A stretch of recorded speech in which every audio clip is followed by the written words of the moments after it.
Alors, qu'est-ce que ce projet apporte de nouveau? Qu'est-ce qu'il a de si original? Comment est-ce qu'il va être mis en œuvre? Comment est-ce que vous pouvez intervenir dans ce projet? Avec quels bénéfices éventuellement?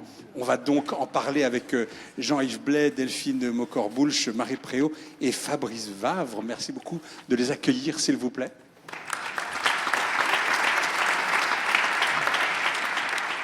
Et on va commencer avec Marie Préau. Vous êtes professeure de psychologie sociale de la santé à l'université Lyon 2, donc ici même, et directrice adjointe d'une unité de recherche. Et finalement, vous représentez les SHS dans le pilotage de l'Institut transdisciplinaire en santé. Alors, le mot transdisciplinaire, on l'a beaucoup utilisé, on l'a pas explicité. Certains disent interdisciplinaire, multidisciplinaire. Non, transdisciplinaire, c'est très important. Qu'est-ce que ça veut dire ce mot-là, avec précision? Merci, bonsoir à toutes et à tous. Ça marche, ouais. Okay. Alors, en effet, l'objectif de cet institut, c'est bien de transcender les silos qui ont déjà été évoqués dans la façon de traiter les questions de recherche et ou les questions de société. Qu'est-ce qu'on entend par transdisciplinarité ici? On entend un réel changement de pratique et de méthodologie aussi dans la façon de traiter ces sujets. L'exemple classique que j'ai envie de donner, c'est on a une question de recherche et puis on applique chacun nos lunettes rose, verte, jaune en fonction de notre ancrage disciplinaire, mais finalement c'est la même question de recherche. Pour ça, là on est vraiment dans la pluridisciplinarité. Dans le cadre de ShapeMed, on reste chacun un peu dans son silo finalement. On reste dans son silo, juste on a son propre regard sur un sujet qui est commun. ShapeMed, ça va pas marcher comme ça va être beaucoup plus transformant et en fait on va être obligé de remettre en cause nos façons de travailler, nos méthodes pour produire une question différente de la question initiale et où ce ne sont pas des lunettes mais vraiment quelque chose qui a été transformant par rapport à notre discipline de départ. C'est une condition de l'innovation, cette transdisciplinarité, c'est comme ça qu'on crée de la nouveauté finalement, un nouveau regard. Alors on crée de la nouveauté, on crée un nouveau regard. Après, évidemment, ça ne va pas être facile. Alors ce n'est pas être pessimiste que se dire ça, c'est être réaliste et il va falloir transcender nos façons de faire science qui sont fort différentes entre en effet des sciences humaines et sociales, des sciences biologiques, des sciences médicales et la diversité justement de ces regards, mais ça va être tout l'intérêt de ce projet et c'est pour ça aussi que l'Institut propose des façons un peu différentes de travailler par atelier, sans question de recherche préalable, mais plutôt alors, par atelier, effectivement, il y a 5 ateliers, un maladie infectieuse, un cancer, un maladie cérébrale, un territoire et un donné, voilà exactement. Donc par atelier et donc sans question, il n'y a pas de questions préalables. Les questions de science, les projets vont émerger de la discussion. Oui, parce que les chercheurs ont tous des questions qu'ils traitent. Il y a aussi la société civile, on l'a évoqué, qui va soulever des questions. Et donc l'idée, c'était des ateliers plutôt liés aux forces en présence, mais possiblement il y aura d'autres ateliers qui émergeront en fonction peut-être justement d'autres enjeux que les forces scientifiques qui étaient présentes, comme sur les 3 premiers tout au moins. Et ensuite, Shape va devenir ce que les chercheurs vont en faire. Et ces rencontres entre chercheurs vont produire. Un mot quand même sur les sciences humaines et sociales. Il en a été question ici et là au cours de la soirée.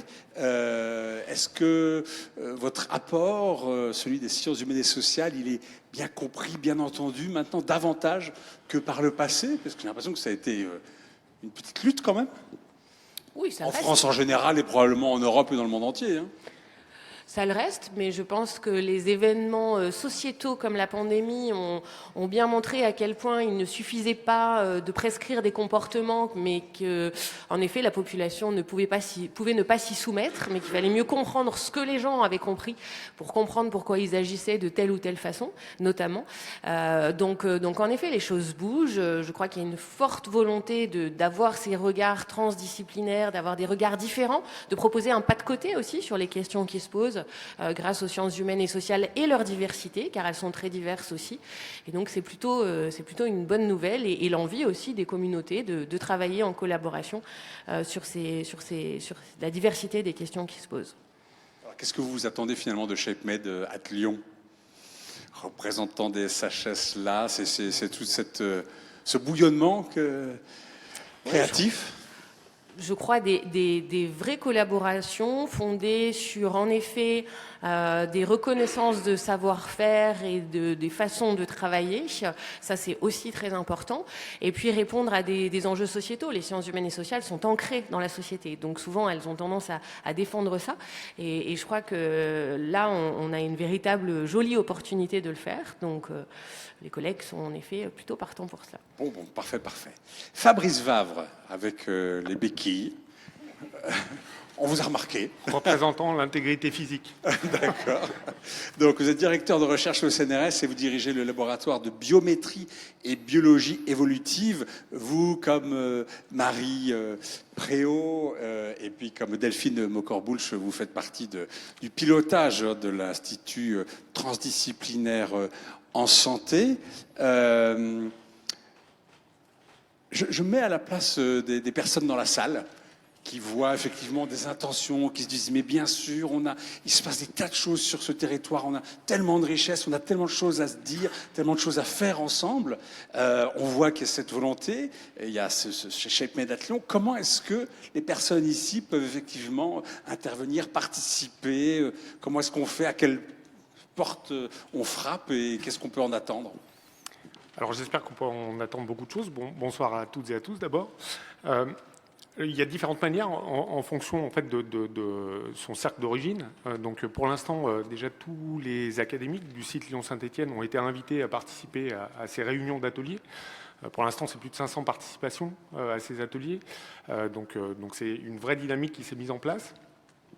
Et c'est vrai que dans ces ateliers, on a vu plein de compétences différentes arriver, des personnes qui savaient très bien pourquoi elles arrivaient dans un atelier particulier, par exemple. Depuis décembre, les ateliers non, depuis même le mois de mai. Ah d'accord. Oui, c'est une quinzaine de réunions à peu près qu'on a organisées. Avec les 5 ateliers, donc 3 en moyenne par...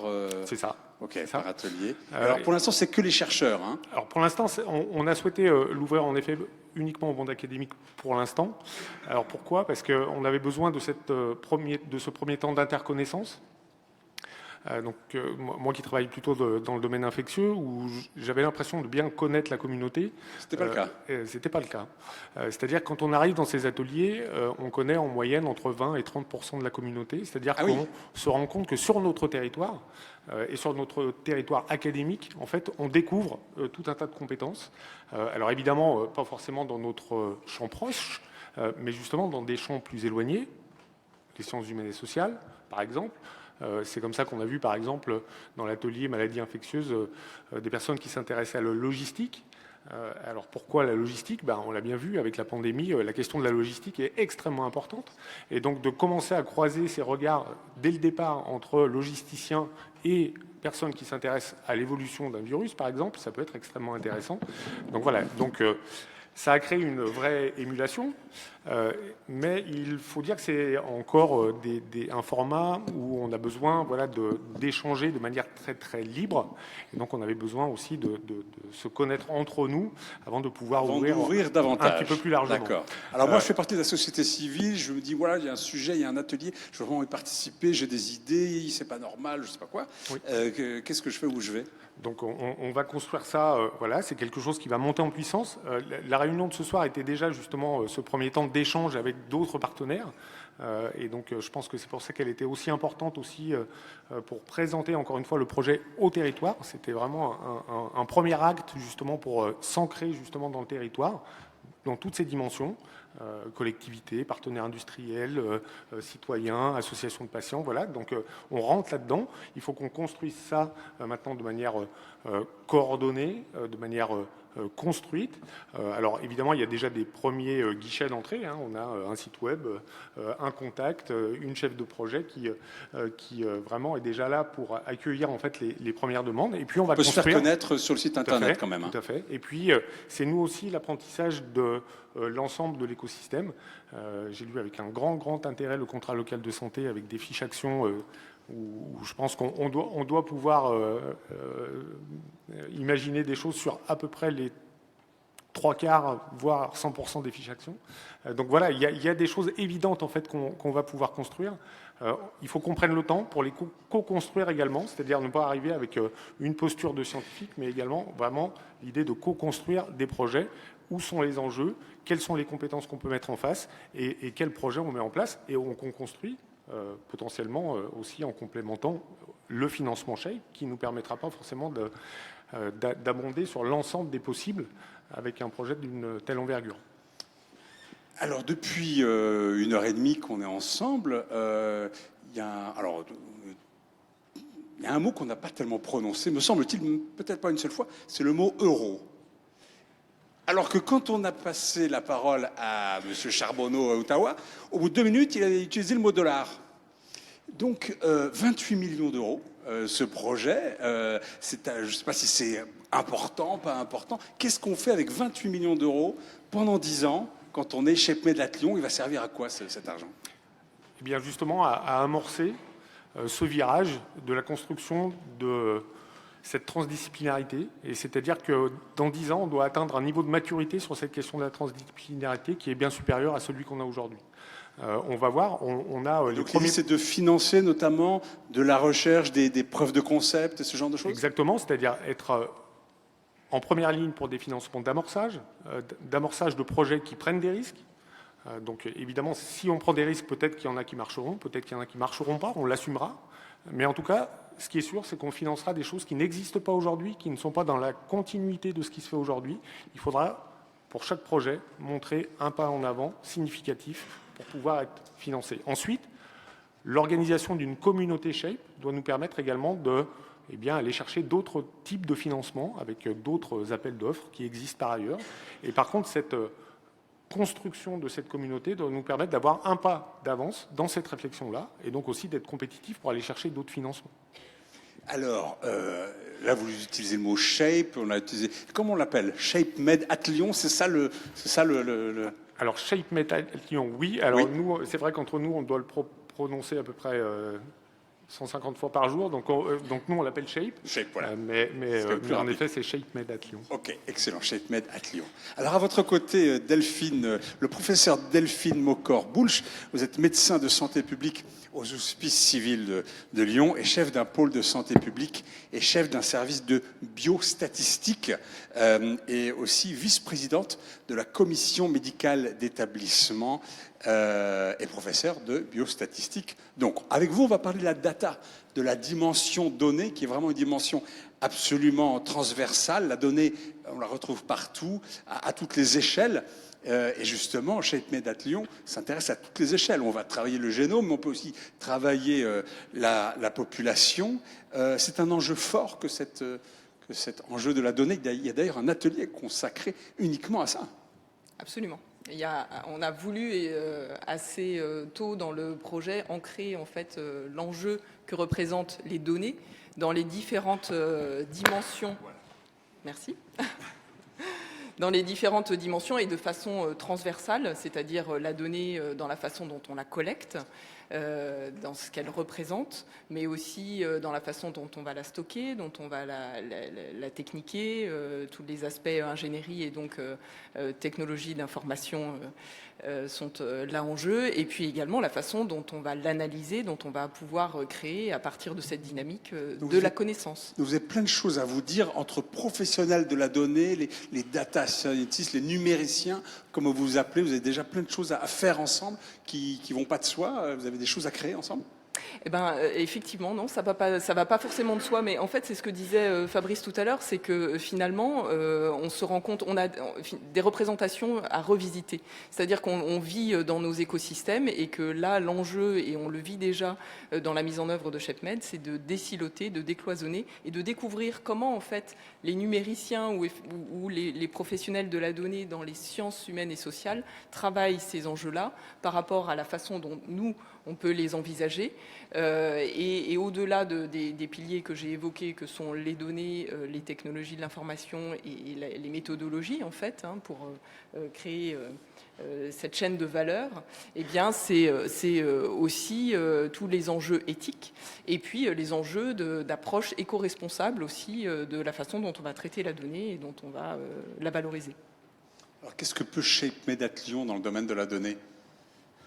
Que peut ShapeMed Oui, avec qu'est-ce que Lyon? vous en attendez? C'est comme dans tous les autres domaines, créer des communautés, aborder en fait et relever des défis en catalysant les énergies autour des enjeux que représentent les données multi-échelles, comme vous l'avez évoqué, l'hétérogénéité aussi des données. Et on a la chance de pouvoir s'appuyer sur un programme et un financement qui a été évoqué précédemment, d'un centre de données et d'une infrastructure qui s'appelle Mesolis, qui va permettre effectivement d'ouvrir finalement les données et leur valorisation. Alors, votre service de biostatistique au sein des Hospices civils de Lyon, d'ailleurs c'est rare qu'un établissement comme ça ait son propre service de biostatistique. En tant que service, mais les CHU sont en général ils ont des ils biostatisticiens. sont bien dotés, voilà, en termes de compétences. C'est on va dire, une des entités de la santé publique. Et l'une de vos missions, c'est d'entendre les cliniciens qui viennent vous voir, qui vous disent voilà, je voudrais mener une recherche, mais voilà, dans laquelle il va y avoir de la donnée, ça va être très intéressant, qu'est-ce que je peux en faire? Et donc vous êtes là, vous, pour transformer ces idées, ces envies de recherche en recherche réelle autour de la donnée? Alors, dans le quotidien à l'hôpital, oui, effectivement, c'est comment est-ce qu'on peut faire parler les données et créer de la connaissance.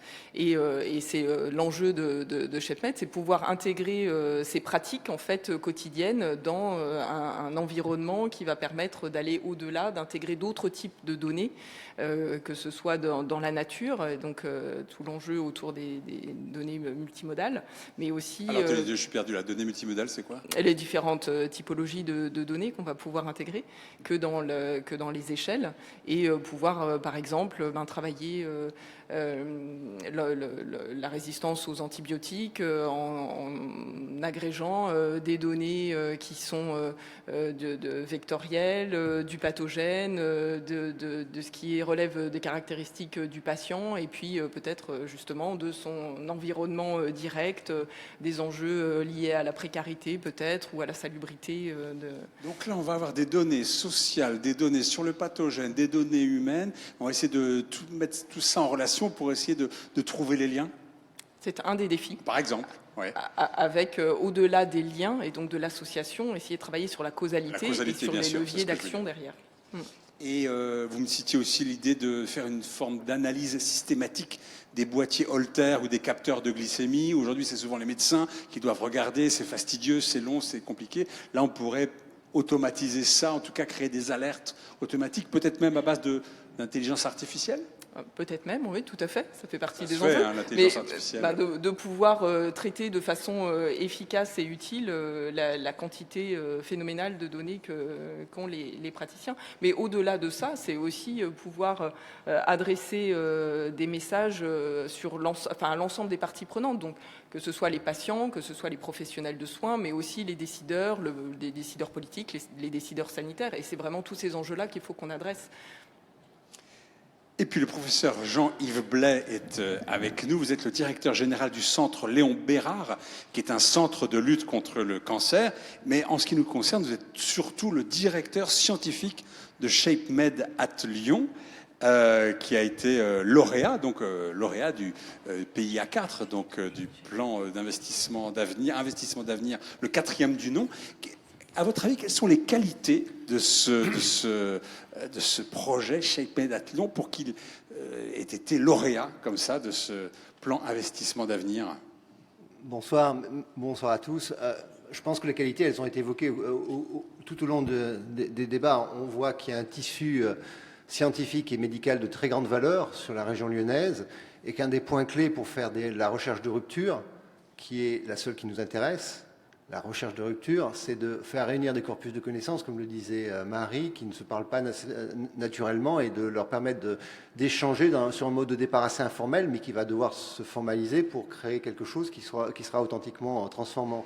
Les données sont un bon exemple. Les effets de levier évoqués par Fabrice sont également un très bon exemple de ce que nous voulons faire. Je pense, à la fois l'excellence des composantes et l'idée que nous avions envie de travailler ensemble pour faire quelque chose qui n'existait pas avant, qui ne soit pas une reproduction de la science en pente douce habituelle, mais authentiquement celle de rupture. Il y a eu un article dans Nature au début de l'année 2023, c'était d'ailleurs le premier numéro de Nature, qui disait « Pourquoi est-ce que la science n'est plus disruptive depuis la Deuxième Guerre mondiale ?» C'est assez intéressant de voir pourquoi. Il y a plein de raisons. Je vous invite à lire cet article, mais une des raisons, c'est parce qu'on ne se parle probablement pas assez. On reste trop dans des silos, et l'innovation, elle va finalement émerger de la rencontre entre des personnes qui ont en réalité plein de choses à se dire, mais il y a la difficulté de trouver un langage commun ensuite. Hein. Il y a une difficulté de trouver un langage commun, mais en fait, les méthodologies de la science sont toujours les mêmes. Hein. Globalement, on a un prisme un petit peu différent pour regarder le même objet. Et notre travail, ça va être de rassembler des gens qui regardent le même objet de manière un petit peu différente pour lui donner un angle et trouver quelque chose qui n'existe pas. Alors, dans ce type d'exercice, comme toujours, il y a beaucoup d'échanges, beaucoup de constructions communes et à l'arrivée, une sélection des choses qui fait que tous les projets ne vont pas être couronnés de succès. C'est pas grave, c'est normal, c'est dans l'ordre des choses. Si on veut faire des choses qui sont importantes, il y a forcément une attrition qui va être importante. Et je pense que c'est bien compris à l'intérieur de cet institut que les réunions des 500 chercheurs que tu évoquais, qui se sont réunis, c'est qu'un début, hein, qui se sont parlé, ne vont pas aboutir à des projets géniaux. La plupart vont probablement avorter. C'est pas grave. L'essentiel, c'est ensemble de trouver quelque chose, une idée sur les X que l'on va produire qui vont réellement être transformantes. Alors, et notre mission, c'est de le faire. Hein. Oui, on va avoir plein d'idées justement qui vont émerger de ces 5 ateliers et puis de tous les autres. Hein. Apparemment, on ne va pas s'arrêter à 5. Beaucoup d'idées vont émerger. Vous allez pouvoir en financer certaines. Vous êtes le directeur scientifique de ShapeMed at Lyon. Comment est-ce qu'on va choisir celles qu'on va soutenir et puis celles que malheureusement on ne pourra pas soutenir? Est-ce qu'on le sait déjà? Bon, l'excellence est un critère assez évident, mais d'abord je me méfie de plein d'idées. Je crois qu'on se méfie tous de plein d'idées. Plein d'idées, c'est moins que peu d'idées de très grande valeur. Donc toute la question va être de trier ensemble, parce que c'est un travail forcément collectif, ça ne peut pas être une seule personne, c'est forcément un groupe de personnes qui vont sélectionner les meilleures idées. Ensuite, les meilleures idées, elles sont partagées par tout le monde, c'est-à-dire que lorsqu'on se soumet à une compétition internationale, seules les meilleures idées passent devant. Et Fabrice le disait tout à l'heure, on va aller chercher des financements. 28 millions, c'est à la fois énorme, mais c'est très peu pour faire de la recherche transformante. Et donc, les idées qui seront les bonnes sont celles qui vont lever les financements internationaux, ceux de grande ampleur, qui vont nous permettre de transformer. Et puis les financements nationaux, bien entendu. Donc, c'est que le début. Alors, avec cette table ronde, vous avez compris qu'on parle de façon très concrète de ShapeMed at Lyon. Vous avez peut-être des tas de questions, envie de participer, d'intervenir. Déjà, monsieur, là. Donc on va vous passer des micros. Alors c'est pas une question, enfin vous pouvez répondre quand même, mais c'est pas vraiment une question. C'est plutôt un témoignage. Je voulais dire que si CPE Lyon est aujourd'hui la seule école d'ingénieurs citée parmi les partenaires, il y a beaucoup d'écoles d'ingénieurs à Lyon, puisque déjà à l'intérieur de Lyon 1, il y a Polytech Lyon, qui a tout un département de biomédical. Puis j'ai vu mon collègue de l'INSA qui était là, où il y a un département de biosciences et matériaux. Je suis persuadé qu'il y a des gens de Centrale, des mines de Saint-Étienne, de TPE et d'autres écoles d'ingénieurs. Donc je voulais dire que même si les écoles d'ingénieurs sont, et c'est normal, un peu marginales dans ce projet, qui est quand même très orienté santé et médecine, nous en sommes partie prenante et nous allons essayer de travailler ensemble pour contribuer aussi à ce que, on va dire, l'écosystème de la technologie, qui est celui plutôt des écoles d'ingénieurs, et l'écosystème de la santé travaillent le plus ensemble. Et en particulier, un point qui pour moi est très important, c'est de mettre en place une possibilité pour l'ensemble des ingénieurs du site dans leur discipline, parce que tout le monde ne peut pas être dans toutes les disciplines, d'avoir une formation au système de santé français, que ça aille de la formation physiologique, mais éventuellement aussi jusqu'à comment c'est organisé,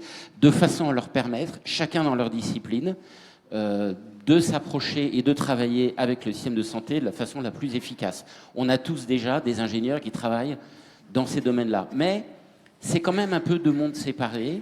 Et voilà, on voudrait faire ça. Ça fait partie du projet ShapeMed. Et j'espère bien qu'on arrivera à le faire. Excellent, merci. C'est pas une question, mais vous pouvez répondre quand même. Hein. Mais oui, merci pour cette contribution. Est-ce qu'il y a d'autres interventions? Peut-être juste un élément, oui, de réponse. Donc, on a bien, en effet, identifié que la composante ingénierie est importante. Ça s'est traduit comment? Ça s'est traduit par une présentation du projet à un GELIS qui justement était là pour montrer un petit peu qu'on attendait aussi une interaction avec le domaine de l'ingénierie. Et puis ça s'est traduit aussi par la présence dans les différentes instances de Shape qui sont en train de se mettre en place par des personnes de l'ingénierie à différents niveaux. On a parlé des données tout à l'heure, on a parlé notamment de l'acquisition de données. Et typiquement, l'acquisition de données, elle passe aussi par le développement de nouveaux systèmes. Comment on fait pour acquérir une bonne donnée de qualité, avec un coût environnemental faible, etc., etc. On a besoin de l'ingénierie pour ça. On a besoin évidemment d'ingénierie pour le développement de systèmes d'imagerie, de nouveaux traitements, etc., etc. Donc, en fait, l'ingénierie, bien sûr, fait partie du projet ShapeMed. On avait peut-être même envisagé de faire à un moment un atelier ingénierie et Shape. Comment on organise ça? Qu'est-ce qu'on fait? Donc c'est bien identifié. Parfait. Madame.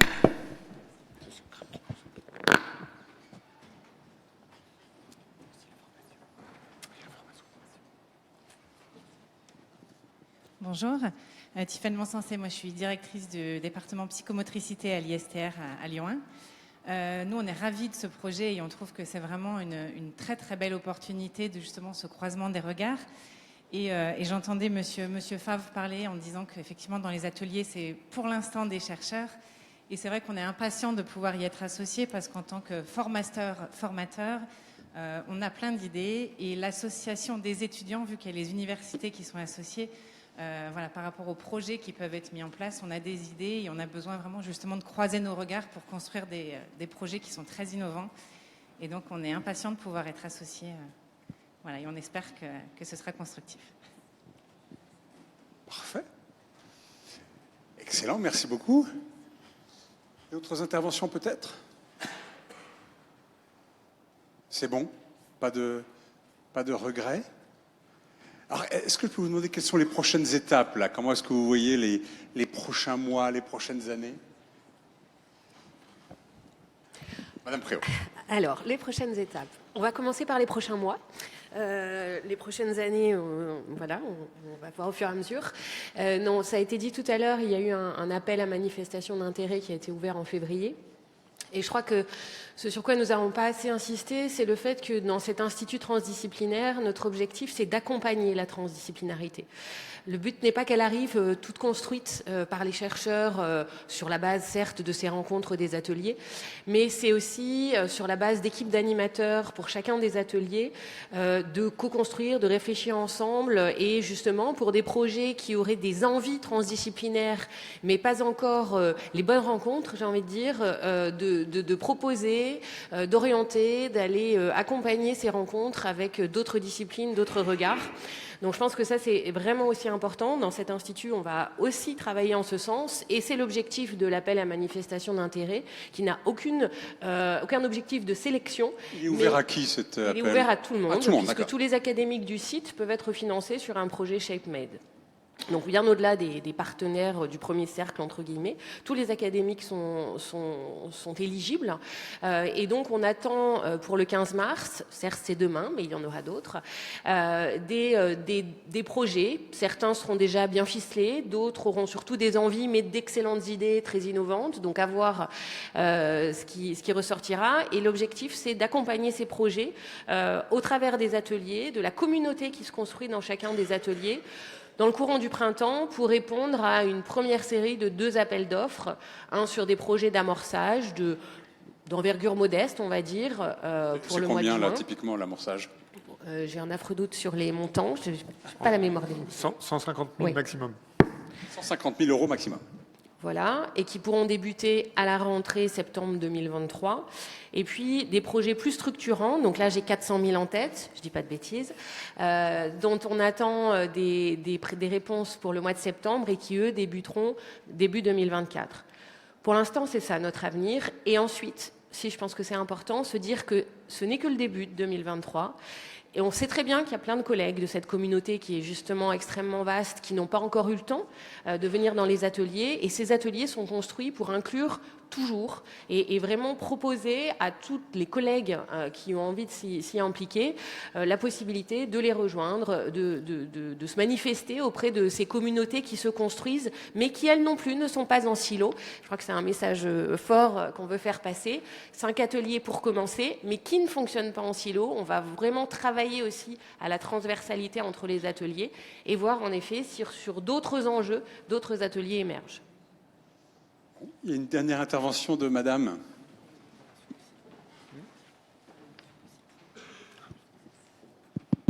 Oui, bonjour, Karel de Lucas, Boehringer Ingelheim. Comme vous le savez, Boehringer Ingelheim a 2 branches, santé animale et santé vétérinaire. On est très impliqué dans le One Health. On entend beaucoup de transdisciplinarité et donc n'hésitez pas à penser aussi à vos partenaires industriels locaux parce qu'on est vraiment, on trouve que c'est un très beau projet.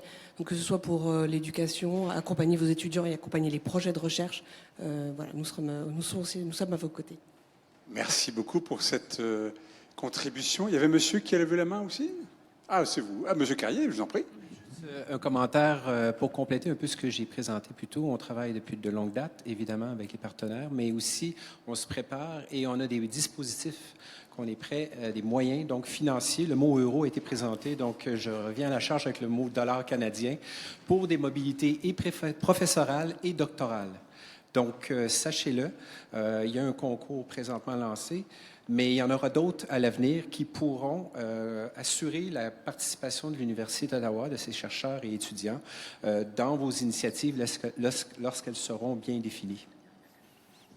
Et on peut même rajouter que dans le cadre de ShapeMed, il y a également des échanges prévus pour des jeunes entrepreneurs pour de visites entre Lyon et Ottawa. Et donc ça, c'est un autre moyen d'interagir également. Il y a déjà des équivalents, j'entends. Parfait. Excellent. Est-ce qu'on peut remercier nos 4 intervenants, s'il vous plaît? Merci infiniment à tous les 4. On va prendre la petite photo traditionnelle et je vais demander à monsieur Fleury de bien vouloir se mettre en place pour quelques mots de conclusion.